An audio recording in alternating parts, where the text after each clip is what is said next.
Good evening, my name is Ellen Dolan. I'm the director of the Shrewsbury Public Library, and I welcome you to almost our last program in our community reading project called Dancing Around the Hard Topics, which was about a book called Being Mortal, Medicine and What Matters in the End by Dr. Atul Gawande, an amazing book.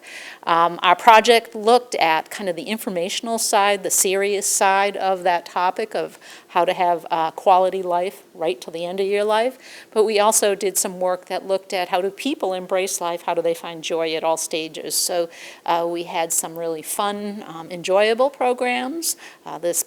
A couple of weeks ago we had a ballroom dancing, we've had belly dancing programs, some wonderful concerts and so forth, cooking programs and so forth. But today we have one of our informational programs, and this program is Taking Care of the Caregiver. And I'm going to let Deb introduce herself and others who are involved, but I do want to tell you about our really, truly last program. Tomorrow takes place at the Senior Center in Shrewsbury at 1 p.m., so that's Thursday, November 21st, and it's Tai Chi, Chinese Tai Chi and fun. They chose the title with an emphasis on enjoying exercise. So you can do that program tomorrow if you wish at 1 p.m. at the Senior Center, and it is free. So Deb, I'm going to hand you the mic. We hopefully won't make too much noise getting that. You want me to help you? Thank you. You're welcome. Okay, I think that's good. All right, thank you, Ellen. Thank you, everybody, for coming. My name is Deb Dowd-Foley. I work for Elder Services of Worcester area, and I work with the Family Caregiver Support Program. So my focus is on the caregiver, and the presentation tonight really focuses on caregiver stress. And I guess I could ask the audience, is there anybody here who doesn't have any stress in their life? Yeah, so it is a reaction that we all experience, not just caregivers, but I think that they have a greater amount than the average person when you're caring for somebody. So my focus is on anyone who's caring for an older person, regardless of what the illness is and how much care the caregiver is providing. It really is working with them to provide information about what are the resources in our community, education and training such as this one. We do workshops for caregivers to help them cope with certain situations, as well as educate them about different types of dementia and self-care. And I do some one-to-one, so I have caregivers who call me up and they're just really need to spend some time talking about their issues and maybe exploring some of the avenues that they could look at, whether it's a caregiver support group that Walter Rice runs, whether it is looking at our services. We work with trying to keep a senior in their home, which really can ultimately support the caregiver to give them the break that they need.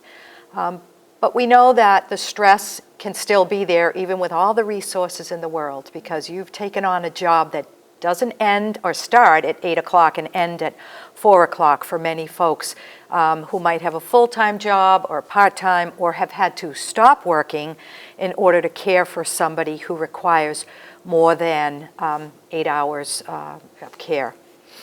So one of the things that we really want to focus on is looking at what are the signs, the warning signs of stress. Everybody has stress, and it comes out in different ways, in different degrees, and we want people to recognize their warning signs early, because that's when you can take control of the situation. But you also have to identify what is it that's stressing you out. Some things we have control over, other things we don't, but you identify what you can and cannot change, because there are some things, these chronic illnesses have a life of their own, and we know that they don't always get better. When you're living with a chronic illness such as a dementia or somebody who's got some serious lung disease, cancer, whatever that might be, that it's really educating yourself, preparing yourself for what may lie ahead, but also trying to live in the moment and take care of you while you take care of someone else. So we want you to take action, because if you don't ignore it, it will get worse. So what I would like is to have Viv write down and have the audience just give a shout out as to what your warning signs of stress. Anybody want to share what their warning sign of stress is? Well, sometimes I tend to react before I respond. Just stop and breathe. What's the best way to deal with this? Yep, reacting quickly. Yeah. Overreacting. Overreacting. Quick reaction, definitely. Yep. Anybody else? No? Emotionals. Yep. Yep. Such as Anger. anger is very, very common. Yep. My thinking is not the best. Ah. My concentration or thinking declines when I'm stressed. Yep. Concentration, Resentment. resentment. Yep. Again, this is, because we're on overload sometimes that we don't mean to, but it's really, listening to you tell me what it is that you tend to do when you get stressed out. And it might not even be with caregiving. It might be with work or.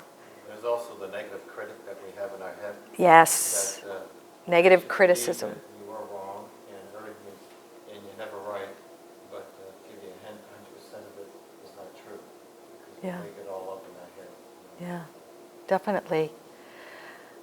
Anybody else have warning signs, physical, not only emotional, but any physical signs? Body ache. What was that? Fatigue. Yeah, to follow what you're saying, I read compassion fatigue is a secondary traumatic stress syndrome. I mean, it really is something. Yeah, It's not wow. PTSD, it's ST. That's what I was reading about, compassion fatigue. When you're giving and giving and Yes. giving. It's And, not burnout, there's a difference. yep, And other industries, nurses experience it, teachers. It's not just caregiving. I think for family members, it can be challenging, especially if it's a dementia and they're not able to say thank you for all you do.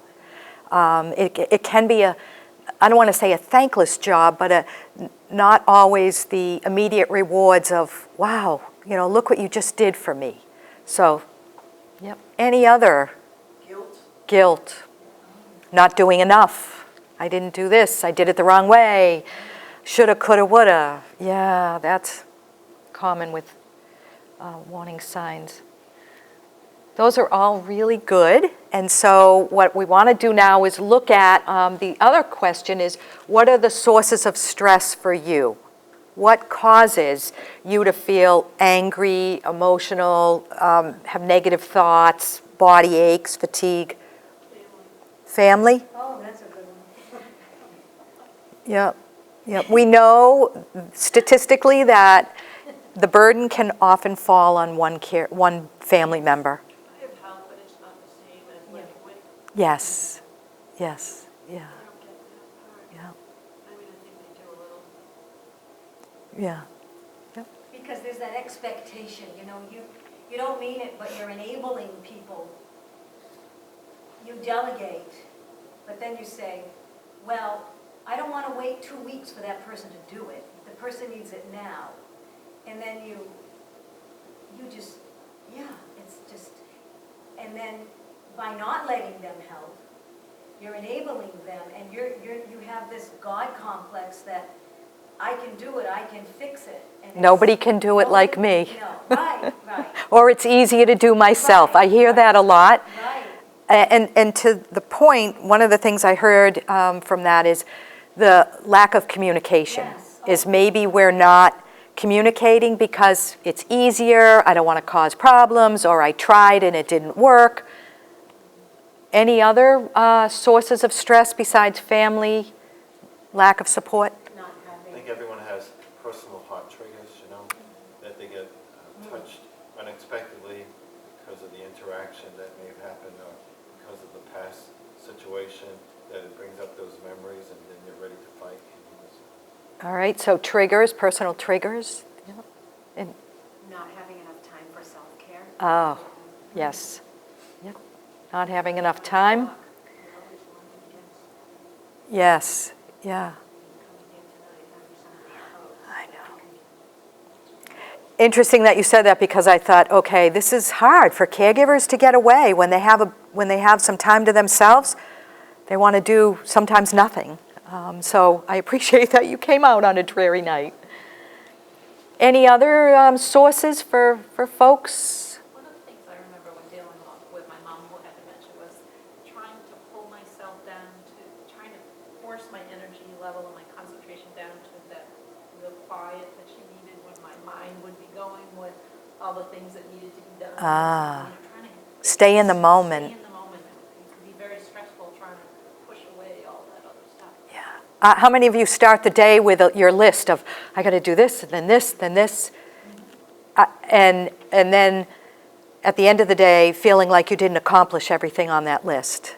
I mean, that's a source of stress that we put on ourselves, which is to Walter's point as well, is, really recognizing we can be our own worst enemies.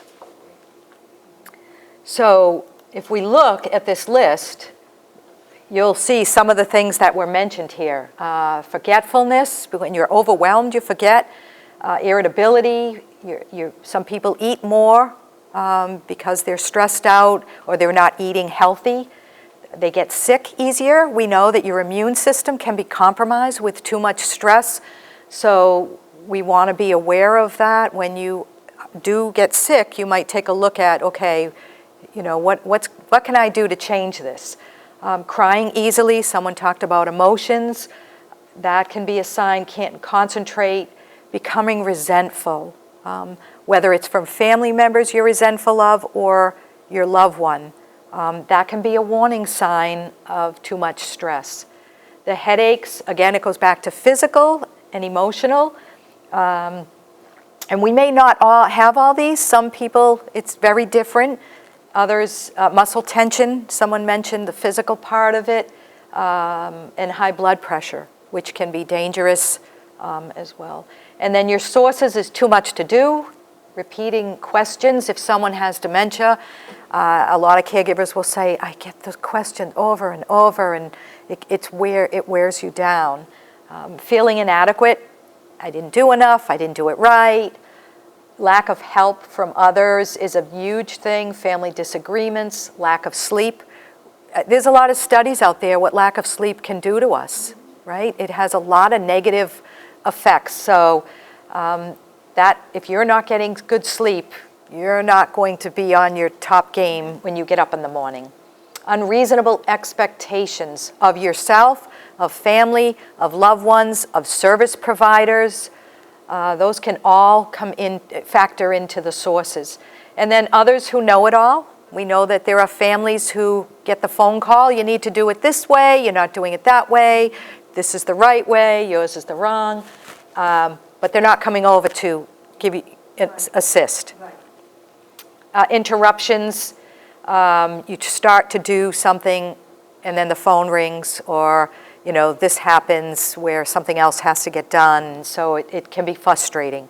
And then the inability to say no. Caregivers have a hard time saying no.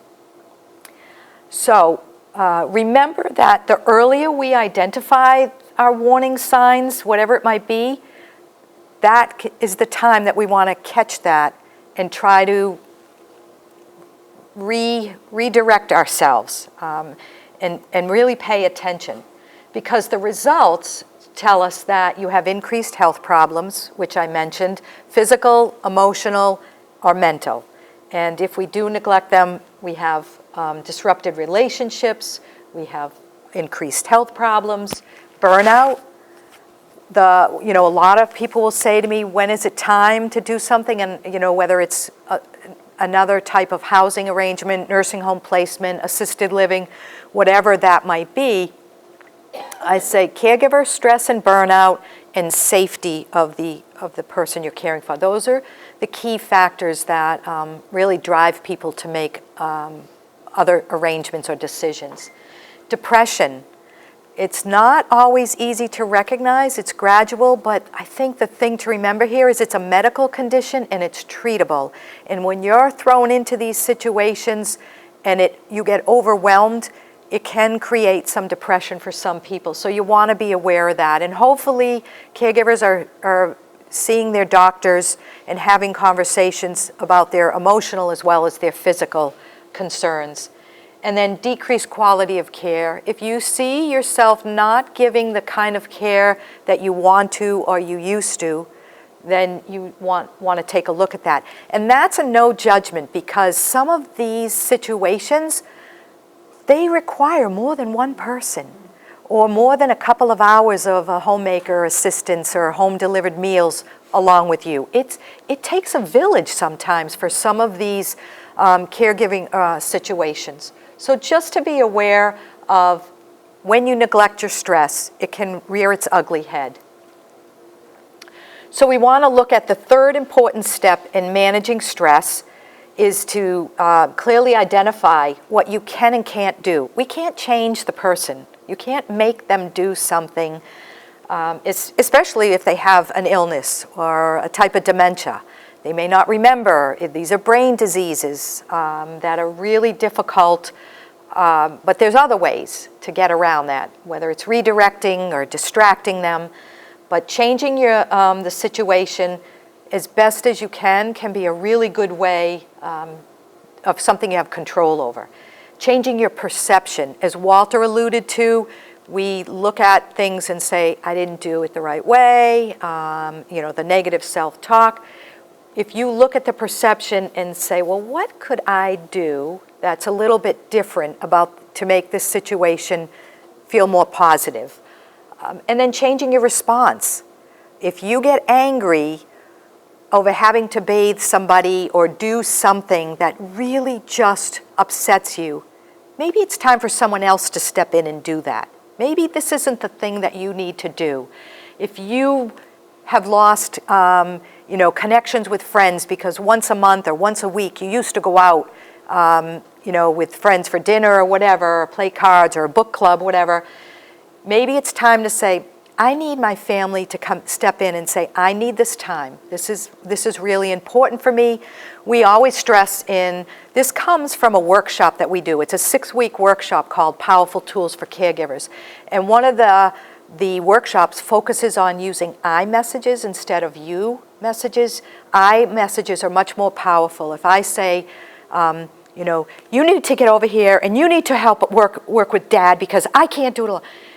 That becomes more negative. People only hear the negative and the emotion and they shut down. Well, who are you to judge me? So when you use I messages, I'm really tired, I really could use some help, your whole tone changes. People are more apt to listen when you use I messages. So that's something that you can change your response to certain situations. But you try to accept what you cannot change. For example, if you have a loved one who maybe they turn the stove on and then they walk away and forget. Well, that's really a dangerous situation.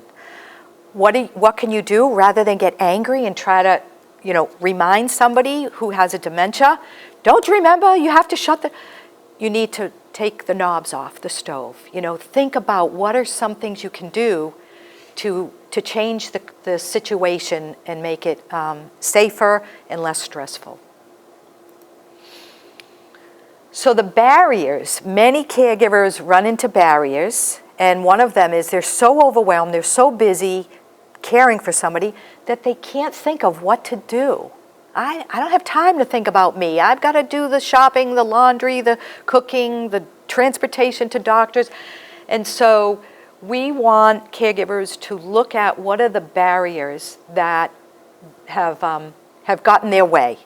And that's something you have control over. Again, we can't control the person, so we want you to look at choosing an activity that you can do. So the second one is, choosing a difficult activity will really create a barrier. An example would be, I am going to take a vacation and I really want to go to the Bahamas, maybe in 6 months. Well, that's great, to have that, something down the road. But if you need something here and now, that might not be a good activity for you to plan something that far out. You might not make it, right? So looking at, maybe I could go away for a weekend. Maybe I could hire somebody. Maybe I could get a family member. Whatever that is within, your budget, your time, whatever that might be, your network of people. We even say, who are your informal supports besides family? Maybe it's a friend or a neighbor. I hear from people who will use friends to come and stay, who've already experienced it. They've traveled the road of caregiving, and maybe they're no longer doing it. And I had a woman call me up, and she said, I don't know what to do. I was in the emergency room, and I had to call my neighbor to stay with my husband because he couldn't be left alone. But it got me thinking, what will I do if there's an emergency? And she didn't have any informal family members around, I should say family members. So I said, well, do you have friends? And she said, well, yes. And I said, maybe you could have a conversation with them and just say, I'm trying to plan if I ever have an emergency, who could I call? And she said, I don't want to bother my friends.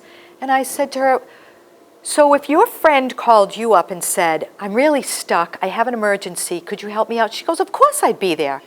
And I said, well then, here's something that I'm sure a good friend would do for you. You're not relying on them to take over your job so you can go to the Bahamas.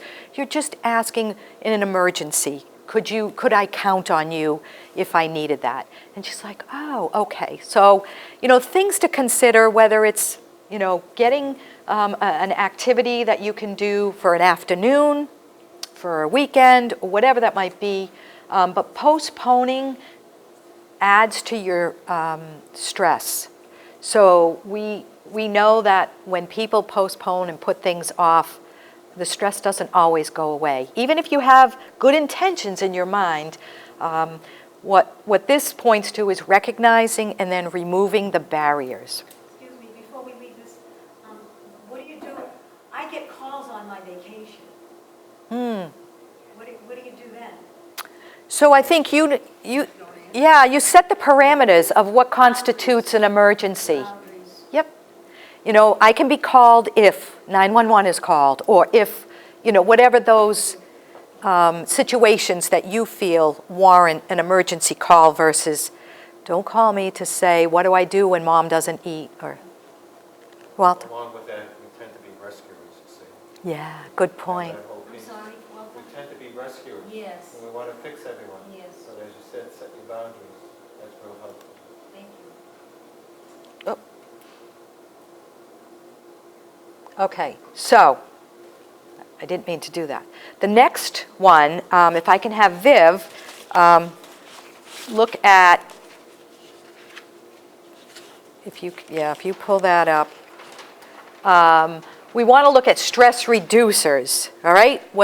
As I mentioned, just like stress rears its ugly head in different ways for different people, whether it's physical, emotional, or both, there are things that we all do that work well, some better for others.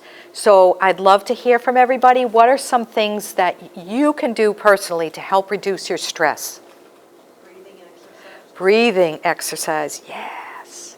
Simple, you can do 5 minutes, you can start your day. If you all have smartphones, you can download a free app. If you go to the App Store and put in either meditation or breathing, relaxation, any of those key words will pop up, but that's a great one. Other people? An hour massage. An hour massage, yes. That can release the physical tension and the emotional and, that take me away. Listening to music. Music. We know that music has a lot of power in it, not only for us as the caregiver, but for our loved ones with agitation because of where it is in the part of our brain that it stays for a very long time. So you could both put on different music. If you find one works for you and the other works for your loved one, let's listen to some music. I had a caregiver who, her action plan in the Powerful Tools was to go home and dance with her husband because they used to do polka. And now he had Parkinson and dementia, and they hadn't danced in a long time. And she came back the next week and she said, It was so enjoyable. Brought us back to when we did, went out dancing on the weekends, but it also, he said how good it was for him. So there was touching with the holding, there was the music, the memories, and the things they used to do together. So it was a really beautiful thing that she found just by dancing in her living room to polka music. Who else? Exercise, gym? Yes, yes. There's so many benefits, the endorphins and everything that gets released to help us stay in a good place. Talking with someone else, even if it's over the phone with someone else. Yes, if you have a friend or even a sister or a sibling or someone who said, you can just say, I just need to vent. And if it's not available or you're beyond that, maybe a counselor, somebody who can steer you in the right direction and help you to kind of navigate the stresses that you're under, because sometimes you're in it, right, for the long haul, and we can't just say, okay, walk away, you're stressed, that's it, I'm done. That's not realistic for people. Sometimes I'll just go to the movie theater by myself Oh. and just sit there and eat my pretzel on my Sunday, and nobody's gonna know it, and I'm great. Yes, There we go. yeah. Yes, For 2 hours, yes. you're in somebody else's It world. makes a difference. Definitely. Yeah. Anybody else? Nature, I just feel just getting out at Dean Park is so rejuvenating. Oh. The leaves were so pretty this fall, and, I read a study, and it said that trees actually release a chemical that can fight cancer. That's why a lot of the Nordic countries are starting to prescribe nature therapy rather than going to a counselor or anxiety, depression medications. And they say an hour to 2 hours outside on hiking trails or in the woods or even just in a park. Oh. Anything, just looking at the greenery is significantly helpful. And cheap. And cheap and free, yeah. Along with what you're saying, you may want to do is to sit up against the tree and let the energy of the tree help to clear your energy, okay? Or what you can do is to hug the tree and become friends with it and talk with it. You know what, I would love to, but I have Lyme disease, so. Because I will get the next kick. Well, I hear you, but it can be very helpful. Yeah, it definitely can. Yes. Today I went out for a walk this morning and it was right, people like, oh, you're up in the cold. I'm like, it wasn't that bad. The air feels good, you put a hat on. Yeah, Clear the mind. it really does. If you have a pet, you can walk your dog. It does wonders. Yeah, yeah. And even pet therapy, Yes. right, is therapeutic. I think these are amazing ideas, and I think it's really good when you hear from others too. You say, oh, I hadn't thought of that. I'm going to go look at the leaves a little more. But it's also looking at matching up how your stress exhibits itself. If it comes out in emotional ways, there's certain things that might work better, and if it exhibits in physical ways. Walter?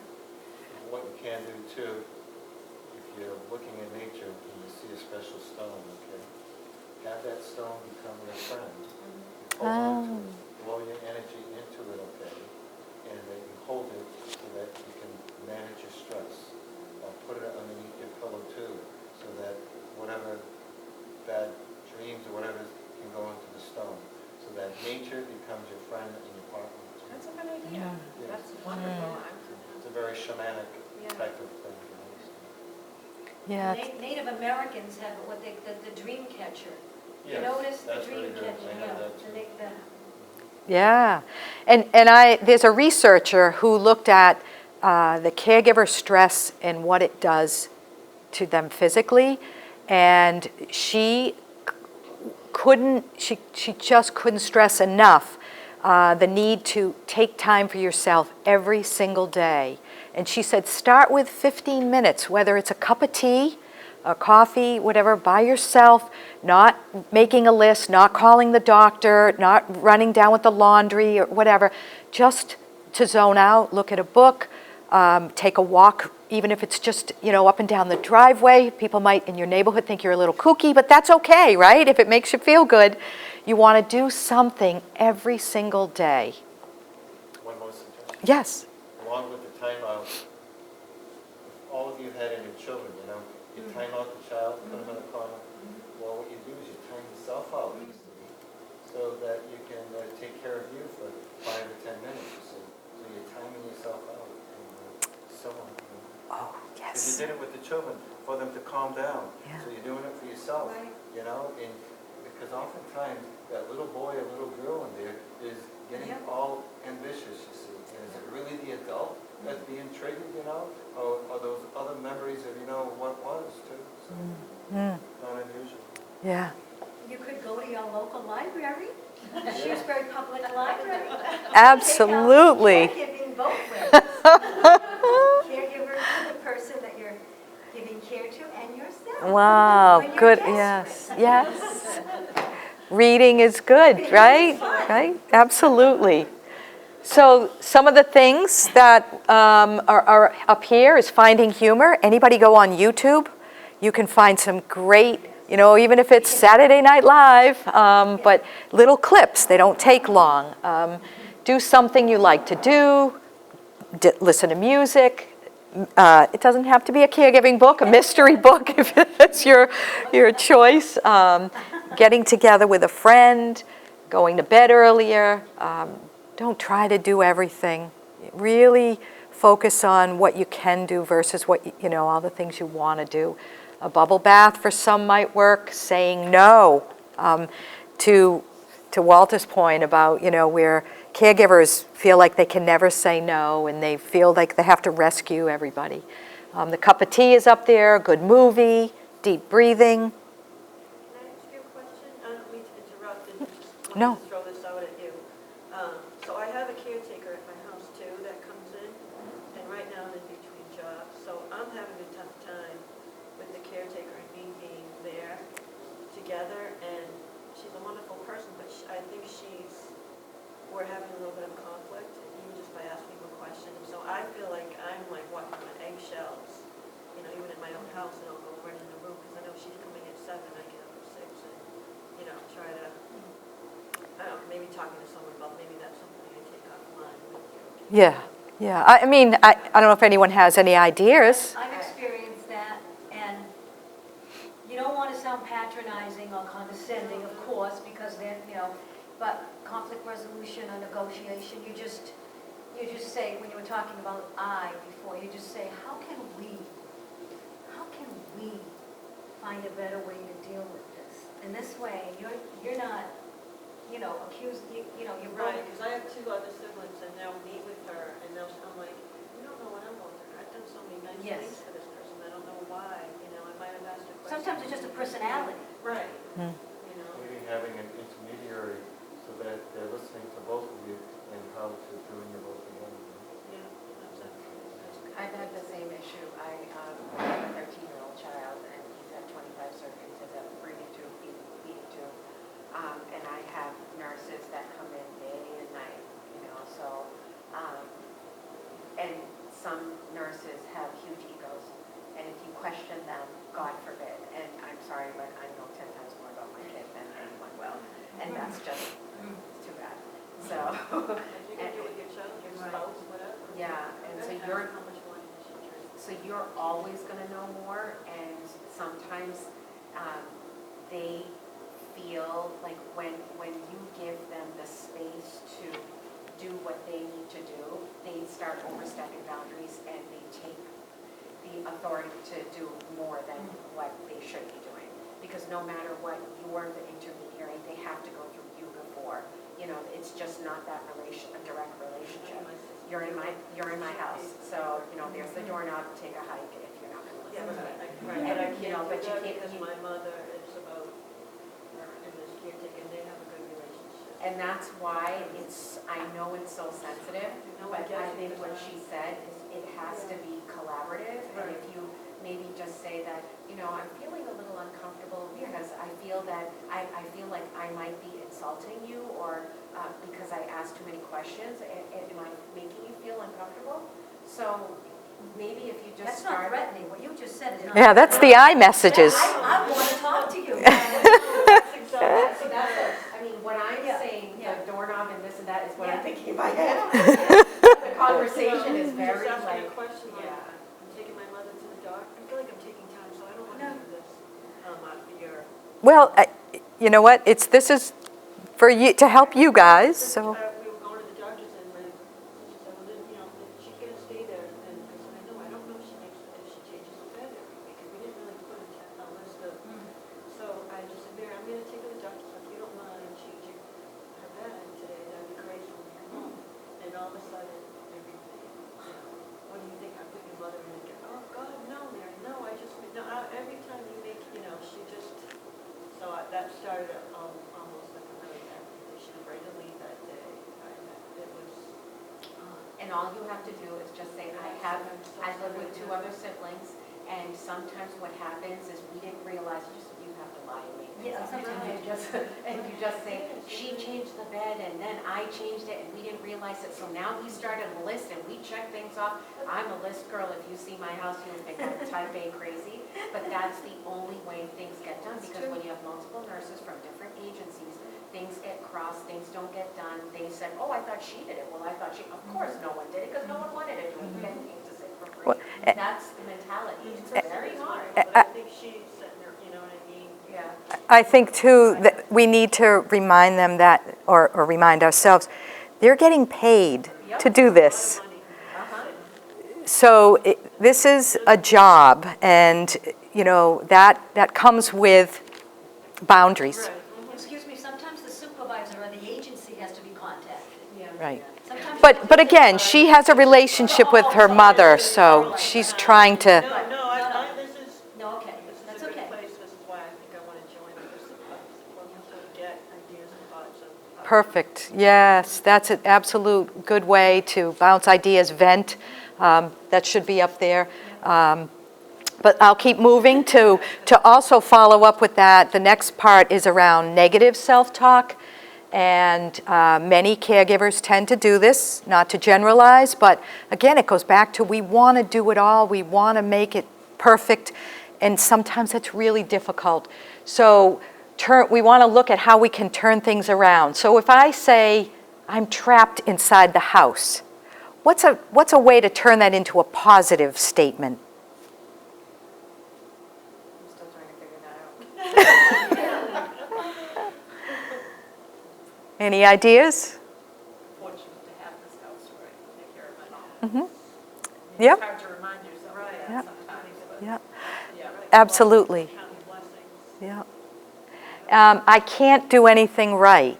How could you turn that into a positive statement? I'm doing the best that I can. Oh, that's a mantra every caregiver should have. Every day you should start. I can never make my loved one, Tommy, happy. Make him happy when we dance, the story that you just gave. Certain things that you know. Yep. So this one shows you the positive. I'm trapped inside the house. I can listen to music at home. Something little that is positive. That, okay, so you can't go out and have a break, but something you like to do within the home. I can't do anything right. I'm good at cooking. I'm good at, having conversation, whatever that is. I can never make Tommy happy. I do my best to plan activities that Tommy will enjoy, or I do my best to make a meal that's healthy. We know that the loved ones can get finicky about food, and some of it's because they're losing control.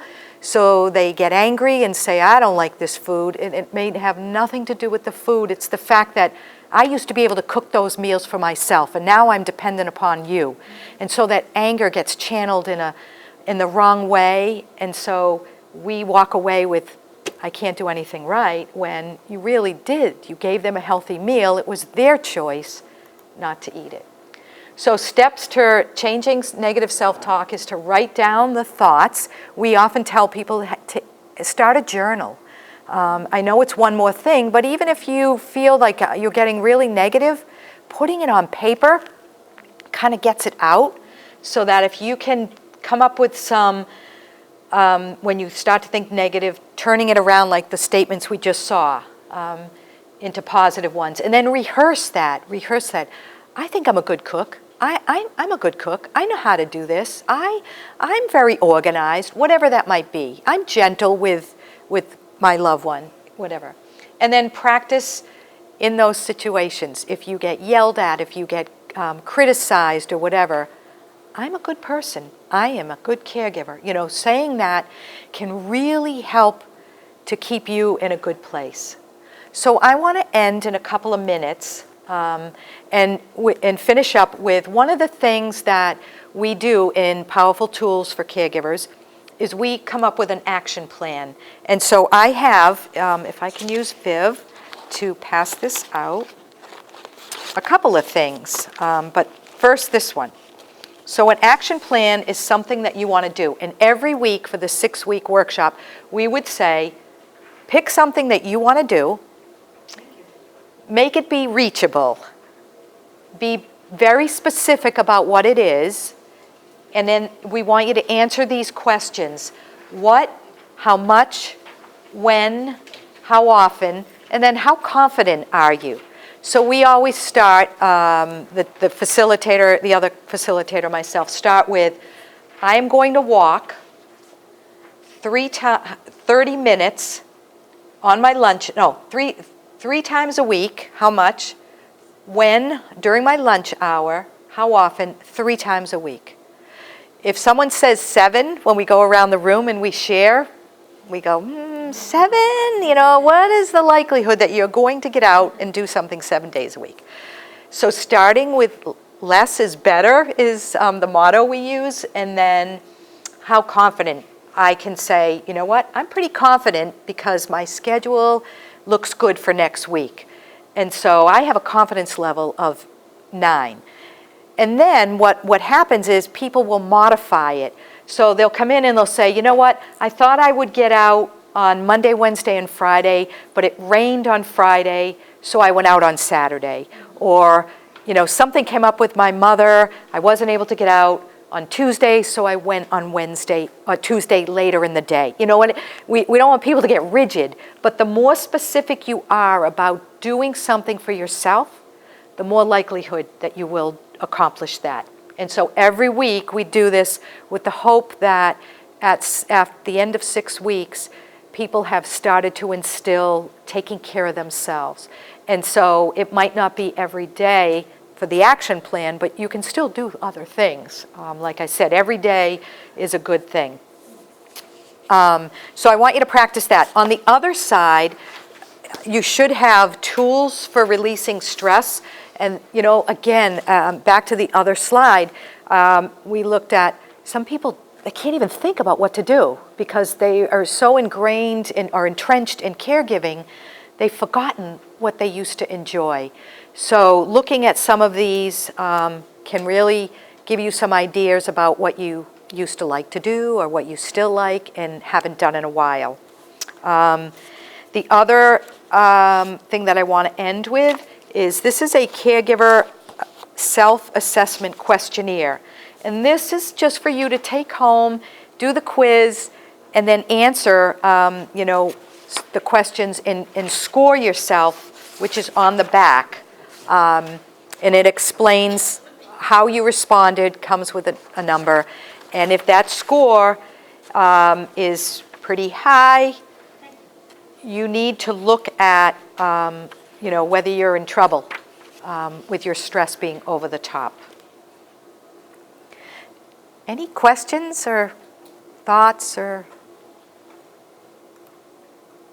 So this is kind of part of mine, but Walter is here to talk about things that work for him and that he is much more of an expert than I. So I will just end with saying thank you very much for letting me Do we, I can, We'll just turn down the screen. I was going to say, I can, I'll just turn off this. oh. I was going to, you want me to hit the lights, Walter? No, it's fine, just the way it is. Okay. I got a couple ideas I want to do with them and do the light. You don't need to do the light. Where you want to go with it? Got it there? You can put it in my pocket. Got it in there? Cool. All right. For those of you who don't know me, I'm Walter Rice from the Shrewsbury Senior Center, okay? Rice, R-I-C-E, you know, like the rice you eat. I've been working there for 15 years and helping seniors, and I also run a dementia caregiver support group too, and I do stress management every Wednesday, once a week too, for people, and it seems to be very helpful. We have a good crowd that comes. The thing I noticed, what Deb was saying, which is very true, is the fact of, you know, that we got that negative critic in there, and we pick on ourselves. And I just want you to listen to this saying or mantra, okay? It says, I now dissolve and relinquish all negativity directed towards me and return it back to its source, and I return it back with complete unconditional love. Because oftentimes, when you're in the midst of people, you can sense their energy. They're really ticked off, okay? And you don't know what to do about it. And it latches on us, since we are rescuers many times, okay? And we take on their feelings and we want to fix them up. Well, what you can do is, whether you're saying a prayer or not, it's sort of like a prayer that you're saying it out into the universe, okay? That I now dissolve and relinquish all negativity directed towards me, return it back to its source, return it back with complete unconditional love. So I want you to repeat with me, okay, so that maybe you can feel it. I now dissolve and relinquish all negativity directed towards me and return it back to its source. And I return it back with complete unconditional love. Because you see, you know, we talked about triggers, okay? Sometimes that little girl, that little boy in there, it gets triggered and it touches pain from all the way back, okay? And we don't know it, and it's very unconscious. And so we get angry at them, you know, for what they're saying too. So what you're doing is wanting to release for what you got, and also to give the negative energy back to the universe for healing, okay? And it can be very, very powerful. You understand that? Any questions about that piece? Do you hear that? Yeah. The other is, you heard about the breath, okay? They have found that the breath is very, very important, and we forget it. That the breath helps to create new neurological pathways for the brain, and it helps to change the body. And we're going to do a couple of exercises, okay? This one is where we're just going to learn to count the breath. So if you can uncross your legs, because when you cross your legs, what you're doing is you're blocking your energy in your body, okay? So soon I'll be asking you to close your eyes, but what you're going to do is, when the breath comes in all the way up, you're going to just say 1 quietly in your mind, okay? And when the breath goes out, you're going to say 2. Comes in again, say 3. Goes out again, 4. You're going to do it all the way to 10. And then when you get to 10, you start all over again, okay? So we're going to do that just for a couple minutes. Any questions about that? Okay, cool. So when you're ready, you close your eyes. Get in touch with your breath. Feel the breath at your nose, okay? And then when you're ready, quietly in your mind, without saying any words, that the breath comes in, you say 1 quietly, the breath goes out 2, the breath comes in again 3, goes out 4. You're in that sequence of going to 10, okay? And then when you get to 10, all you do is start all over again, please. So you're just connecting with the breath and putting a number on the breath.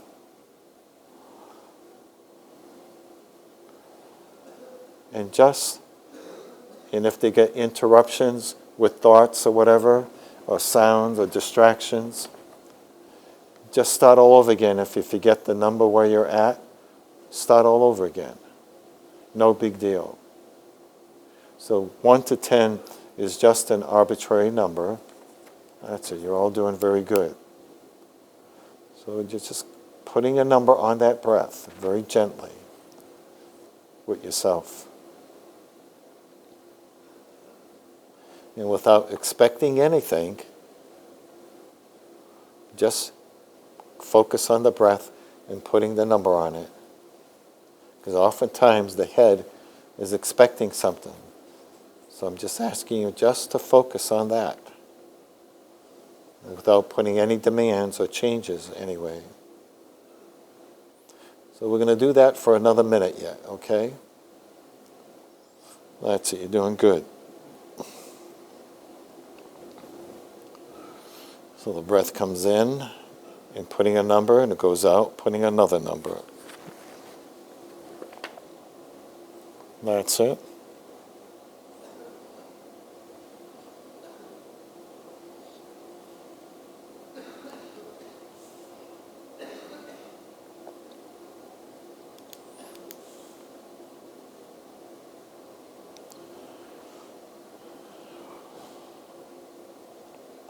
So with your eyes still closed, I want you to finish counting the 10 sequence that you're at, and do it one more time of counting from 1 to 10 with your breath, quietly.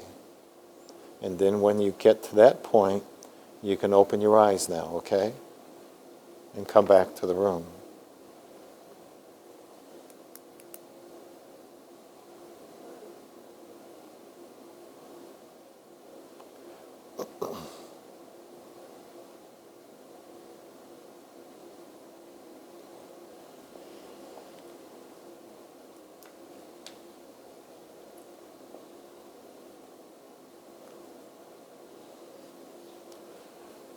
So we're still waiting for people to end, so then I'll be in touch with you. So just hang in there. Good. So I want to ask you, how'd you find that? Very relaxing. Relaxing. So it's showing you have the power and the ability to let go. How was that for you, Dave? Good, but I still was squinching my shoulders. Understandable, okay? Yeah, you're being present with the body and noticing that there's tension there, but you can count the breath. And all you're doing is just accepting just what is, but counting the breath, and you're taking time out, okay? How was that for you? Relaxed, Relaxing. How come? because I'm full of tension. You're full of what? Tension. Okay, good. So what you're doing is giving yourself a chance to be kind to yourself, okay? Taking a moment, that's what I meant, timing yourself out. So it can be only for 1 minute, 2 minutes, or whatever the stresses are. You go in a corner in the bathroom, whatever it is, okay? You sit down, you do that. How was it for you? And you? Unwinding, huh? Because what we do is we hold on to things. And what the breath can become your friend, so that you notice that it's holding, but the breath can be your learning partner because it's releasing and letting go. What would happen if you just hold on to your breath all the time, huh? It would not be too good, would it? How was that for you, Deb? Very relaxing. After doing that presentation, I needed to... Uh-huh, cool. See? And, Very relaxing. okay. So whether you believe it or not, you all have that ability, okay? But you know what the problem we have is that we forget. So what you may want to do is when you do go home, write it down, that just to count the breath 1 to 10, you see. And put it on your refrigerator or something like that, you know, because we get so preoccupied and we make our lists and all those other pieces. Can I just add to that? Yes. I've read that when you're stressed, the more stressed you are, the more shallow breathing you do. So you're not really taking in what you should. You got that right. So you're going to notice by doing that, it's going to change your breath.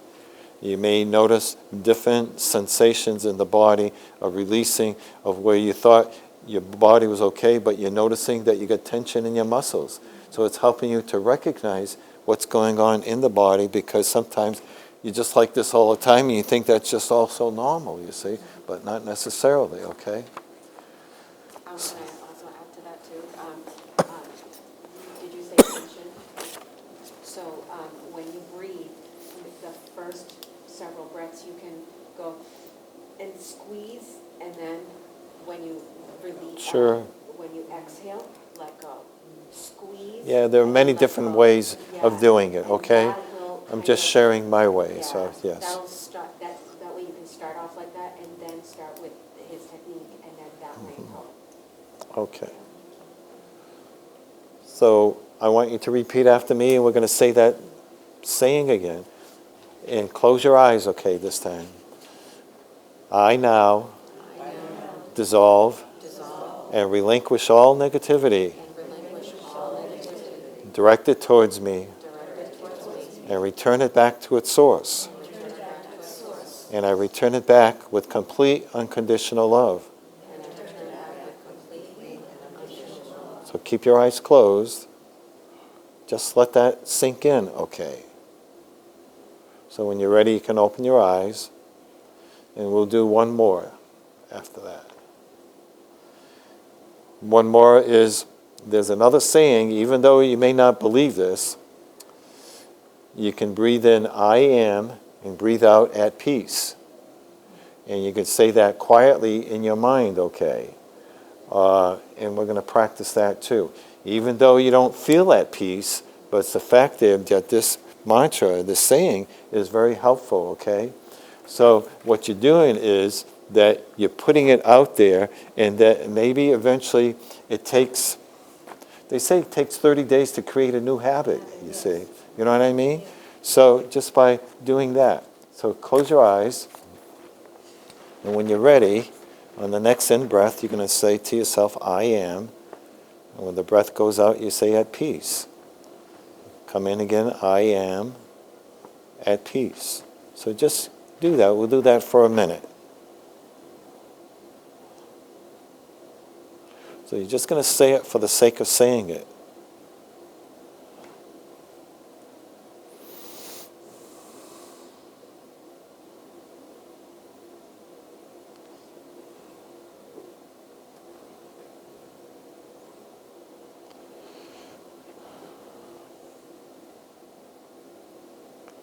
So you're giving yourself a different type of talk, an expression to yourself.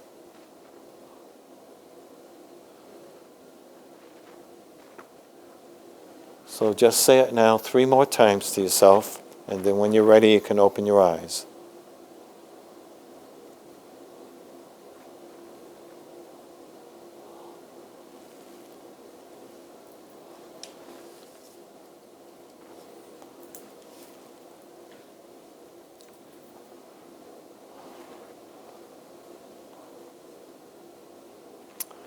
How did you mind that? Okay, how was that for you, Ellen? How about you? Definitely, just with the breathing and just saying that I feel like it's shifted. It can shift, see, things. Yeah. So sometimes we want our head to shift things, but the fact of just saying something, you're dealing with some energetically, you know, from that whole piece that way too, see. So the other piece too is, the big word is trust. Who are you going to trust? Not anyone else. You're just trusting yourself. You're trusting your heart, you see, and giving yourself kindness to yourself.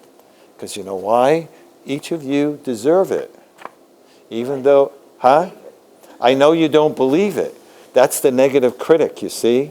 And maybe that's how we were brought up, that, we were told to always think of others and be kind to others, okay? But I'm just telling you that there may be something else inside of us that we have been so conditioned, and that's just the way we are coping, okay? And in managing life. So what you're doing is trying your best, without trying too hard, to make change. Because you probably heard, some of you, you can't change, an old dog can't learn new tricks, right? But none of that's true, you see. And can't, you know? So you're going to give yourself a chance in expansive kindness to yourself, and because you deserve it. And I'll use that other word, it's called entitlement. Because you need to say to yourself, I am entitled, to this. Entitlement. Today, that's looked upon as negative. Well- Young kids today feel entitled. Well, I hear, that's an egotistic piece. Yeah. I'm talking from a different level, Right. down here in your heart. Right. I'm only talking from a heart perspective, okay? That you deserve it, you see? Not saying I deserve it, but, feeling it and sensing it. That I'm okay, I have kindness. So that you're opening your heart to yourself, because you always want to give it to others. So one more time, if you close your eyes, we're going to say that expression one more time. I now dissolve and relinquish all negativity directed towards me and return it back to its source. And I return it back with complete unconditional love. And just the other part too. Even if you don't believe this statement, say it for the sake of saying it. And just put it out there. Like I said, it may take time to believe. Really, that's the truth. Because we're so conditioned and we believe this negative garbage that's in our head. So thank you for listening. Can I add one? Yeah, any questions or anything else? So for those of you who are taking care of somebody with a dementia, there's this really good woman called Tifa Snow, and you can find her on YouTube, and she does little stories for them. Some of them are longer, but all tapings of her talking about taking care of somebody with a dementia. Some of it is for professionals, but one of the things that I remember she said was to go to the person that you're caring for and say to them, this is really hard for me too. Yep. That acknowledging that you don't have all the answers, that your job is to try and care for them, but that it's really hard.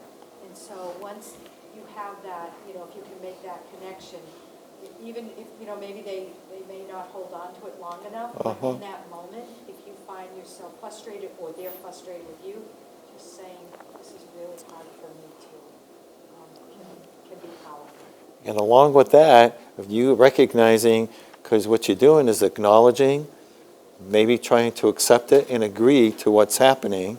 And the fact is, what you're doing is giving honor to the fact that this person gave you life. Okay? That's the biggest gift. Because all the other stuff is all the stuff that we have experienced and all the other, because the only two facts about really life is that you're born and you're going to die. Huh? And the rest, we create lots of unnecessary stuff. So that's why it's got to be, not got to, it's your choice. It really comes down to your choice to be kind to yourself and take a break. Any other questions before I sit up and look different? Can I just point out, Walter, will you just mention the caregiver support group times and information? Yeah, what we do is once a month we have the caregiver support group, okay? It's from 9:30 to 11 every Tuesday, on Tuesdays, once a month. It's the, yesterday was the third Tuesday or the second Tuesday? It was the second Tuesday, right? Yeah, it's the second Tuesday of the month. It's at the senior center. We Yeah. have the information in Yeah. packets. We have a list of caregiver support groups Right. that are in the area. So just let you know.